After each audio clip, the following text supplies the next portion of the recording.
Saudara, proses pemilu tidak terhenti sebatas dengan pencoblosan saja, perjalanan masih panjang hingga akhirnya KPU bisa mengumumkan hasil perhitungan suara. Salah satu yang patut diawasi keamanan saat rekapitulasi suara pemilu. Berikut cuplikan dialog Medop Elfrina bersama Arief Budiman, mantan Ketua KPU, dan Titi Anggraini, anggota Dewan Pembina Perludem.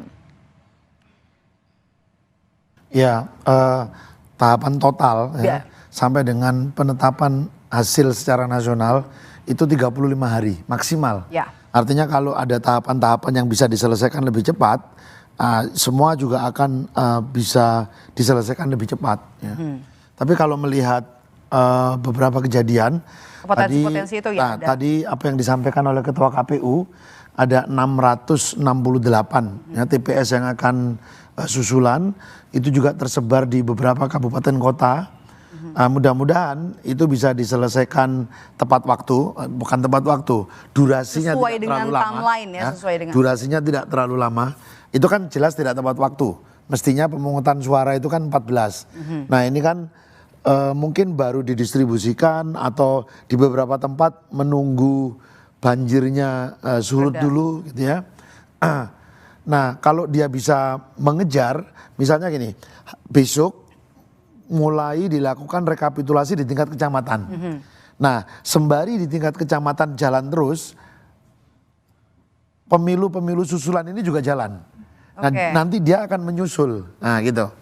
Nah, apalagi kalau tadi berita yang terakhir tadi di Kelurahan Jambangan, Kota Surabaya, itu kan satu kecamatan saja itu ada berapa tadi? 600 ya. Sekian ratus TPS. Itu pasti akan lama prosesnya ya. Iya. Tapi aturannya Mbak Titi, Mas Arief, aturannya kan ada batasan ya. Maksimal kapan bisa dilakukan pemungutan suara lanjutan bahasanya kalau di undang-undang ya. Kalau di peraturan KPU 25/2023 itu jadi basisnya adalah daerah pemilihan. Jadi yang dilihat itu dapil begitu. Itu diatur di pasal 109 dan pasal 110. Nah, untuk yang tadi apabila sebagian atau seluruh dapil terjadi kerusuhan, gangguan keamanan, bencana alam, atau gangguan lainnya yang mengakibatkan sebagian tahapan pemungutan suara atau penghitungan suara tidak dapat dilaksanakan, maka itu dilakukan pemungutan suara lanjutan. Tapi kalau keseluruhan tidak bisa dilakukan sama sekali, itu disebut dengan pemungutan suara susulan begitu. Nah, itu limitnya adalah maksimal 10 hari setelah pelaksanaan pemungutan suara dilakukan. Berarti kalau 14 Februari itu maka berikutnya 24 Februari karena 35 hari nanti sudah harus ada hasil rekapitulasi suara secara nasional begitu Mas Arief ya. Ya, dan sebetulnya harus ada informasi rinci ya. Susulan atau lanjutan itu dikarenakan apa? Misalnya begini, logistiknya penuh. Hanya karena banjir maka tidak bisa. Maka kita hanya menunggu faktor banjir aja surut.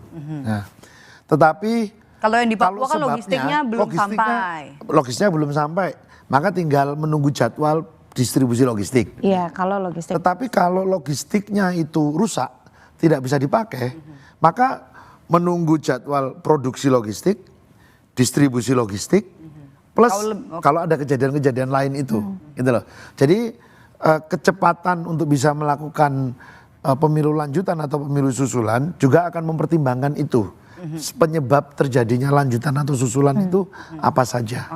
Oke, kemudian kita bahas soal rekapitulasi suara. Apa yang mengawal rekapitulasi suara, apa yang perlu diperhatikan dalam tahapan ini Mas Arief? Ya pertama, pastikan bahwa ketika kotak suara itu dibawa ke kecamatan, ya dikumpulkan di kelurahan dulu, terus oleh PPS dibawa ke PPK, itu dokumennya betul-betul lengkap. Ya, jangan sampai nanti. Ya, ada tanda tangan juga kan? Sesuai, betul. Ya? Bukan hanya lengkap, tapi juga sesuai. Ya. Jangan sampai nanti dibawa ke kecamatan, dibuka, ternyata tidak sesuai dan atau tidak lengkap. Gitu ya. Itu menyebabkan proses yang harus diselesaikan bisa kembali cepat. lagi berarti prosesnya. Ya, bisa menjadi lama. Gitu. Nah, kemudian pastikan bahwa seluruh pihak yang punya kewenangan, punya hak untuk bisa hadir pada saat rekapitulasi itu diberitahu apa istilahnya dalam bahasa hukum Mbak, dalam waktu yang patut. Nah gitu. Jangan Iya, nanti sore misalnya, Sesegera mungkin. ya misalnya besok pagi mau dimulai rekapitulasinya. Pagi-pagi baru diberitahu, nanti kita mulai rekap ya. Nah, jangan, harus diberitahu dalam waktu yang patut. Sehingga peserta pemilu bisa datang, Bawaslu sebagai pengawas bisa datang, pemantau pemilu bisa datang, termasuk masyarakat sebagai pemilih itu juga bisa melihat. Karena rapat rekapitulasi itu terbuka, siapapun boleh melihat. Nah, tentu juga memperhatikan dua hal, kapasitas ruangan dan juga faktor keamanan. Jadi itu beberapa hal yang perlu diperhatikan. Dan jangan lupa biasanya didukung oleh perlengkapan teknis. Ya. Misalnya ada tampilan layar untuk menghitung hasil rekapitulasi, sehingga mudah dilihat oleh banyak orang. Jangan kemudian itu disimpan sendiri gitu loh, merekap sendiri hanya itu. Oke. Itu harus prinsipnya terbuka. Oke, Mbak Titi sendiri apa yang perlu melihat yang rawan dalam proses rekapitulasi awal, terutama di tingkat KPU kecamatan, kemudian juga terkait dengan pengawalan kotak suara yang tadi Mas Arief bilang? Ya, apa yang disampaikan oleh Pak Arief itu kan pembelajaran kita dari 2019 yang mestinya dari sisi mitigasi risiko itu sudah dapat diidentifikasi oleh KPU. Hanya saja begini, yang saya amati ketika memantau pemilu 2019 itu kerap kali terjadi di kecamatan itu adalah penghitungan suara ulang karena adanya tidak sinkron antara angka pengguna hak pilih dengan total suara sah dan tidak sah. Jadi akhirnya di PPK itu bekerja 2 kali. Karena seharusnya dia hanya tinggal merekap, tapi yang saya temukan beberapa itu di 2019 KPPS kelelahan karena sudah sampai pagi hari angka itu tidak sinkron. Akhirnya mereka serahkan saja kepada PPK, sementara PPK itu harus menyelaraskan antara angka pengguna hak pilih dengan suara sah ditambah dengan suara tidak sah. Disitulah kerja-kerja PPK menjadi berlipat dan potensi kebocoran data itu terjadi karena yang kami temukan disitulah bergeraknya atau kemudian berubahnya perolehan suara. Terutama yang rentan itu adalah menyangkut pergerakan atau pergeseran suara antar caleg. Jadi total suara partainya tidak berubah, tapi ada pergerakan suara antar caleg, terutama caleg yang dalam menentukan yang mendapat suara terbanyak dari partai tersebut. Jadi perpindahan suara antar caleg itu bisa terjadi. Jangan lupa loh, setelah TPS itu kan sebenarnya di atasnya ada desa kelurahan, baru kecamatan. Jadi Mbak Maidof bisa bayangkan betapa banyaknya TPS yang harus dihitung di tingkat kecamatan. Dan ternyata tadi ya, kecermatan di dalam proses penghitungan memastikan angkanya sinkron dan tidak ada disparitas.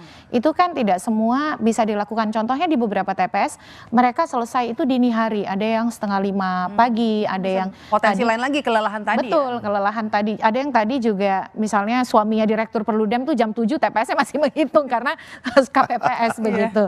Jadi itu yang nanti ketika di kecamatan problemnya itu ada banyak hal. Mereka harus menghitung ulang karena ada data yang tidak sinkron terkait dengan angka-angka. Berarti bekerjanya kan 2 kali. Yang kedua, tingkat pengawasan di kecamatan itu tidak sebaik di TPS. Karena kenapa? Aksesnya kan lebih terbatas. Walaupun bisa terbuka dilihat oleh semua orang, yang bisa masuk itu ke dalam hanya saksi, pengawas, pemantau terakreditasi pun itu kan yang ke dalam bisa. Tapi kalau masyarakat umum tidak serta-merta bisa menyaksikan, dan biasanya tingkat perhatian masyarakat umum itu kurang aktif dibandingkan ketika di TPS. Jadi ada penurunan intensitas dan tingkat pengawasan dari masyarakat begitu. Itu di 2019 terjadi juga dan itu juga jadi bahan evaluasi nggak sih Mas Arief?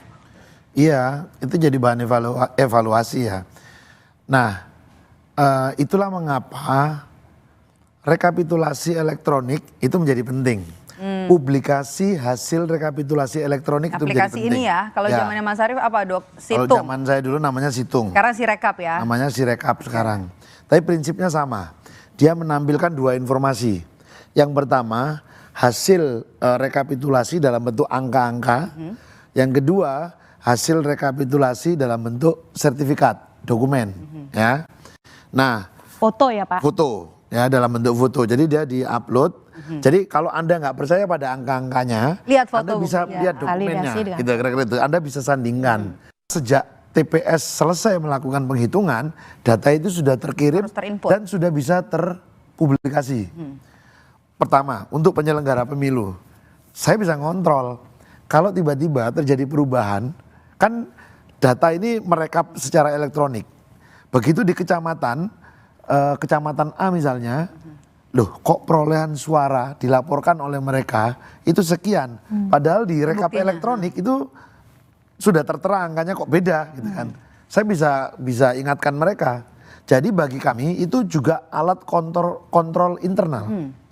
Bagi peserta pemilu, ini juga bisa menjadi alat kontrol bagi mereka. Sama-sama mengawasi ya. Iya, mereka itu kan bisa diakses oleh siapapun. Ya, peserta pemilu juga gitu.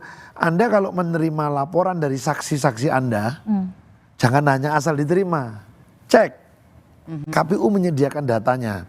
Nah di 2019 data elektronik ini bisa didownload oleh publik. Ya. Ya, bahkan dalam beberapa sengketa di Mahkamah Konstitusi Jadi salah satu alat. jadi salah satu alat buktinya. Oke. Dan Mahkamah Konstitusi memperbolehkan.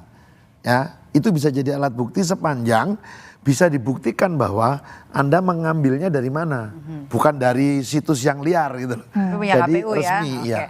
Oke, Perludem melihat instrumen dari Sirekap ini seperti apa? Memang masih perlu ada evaluasi dari situng zamannya Mas Arief dulu di 2024 ini. Bagaimana caranya, bagaimana kita bisa sama-sama mengawal rekapitulasi sampai nanti tanggal 20 Maret 2024 ini? Iya, kalau di eranya Pak Arief, pengumuman rekapitulasi penghitungan suara nasional maju sehari ya Pak ya, lebih cepat sehari. Nah, perbedaan situng dengan Sirekap, kalau situng itu yang di-scan adalah salinan dari C hasil yang besar. Jadi C hasil yang besar itu disalin dan salinan itu yang di-scan. Nah, tidak dilakukan oleh KPPS. Kalau sekarang yang difoto dengan Sirekap itu adalah C hasil plano yang ketika menghitung yang publik itu bisa saksikan. Bahkan di aturan yang ada sebelum disalin, publik itu dipersilakan untuk melihat. memfoto. Oh, memfoto. Nah, jadi ketika akan disalin, disilakan dulu publik memfoto. Dan kami menerima beberapa laporan, sejumlah KPPS itu melarang dilakukan foto di TPS. Di tahun ini itu menjadi temuan. Jadi seharusnya kan peraturan KPU itu bahkan mempersilahkan untuk didokumentasikan, difoto oleh semua yang hadir, saksi, pengawas dan juga publik.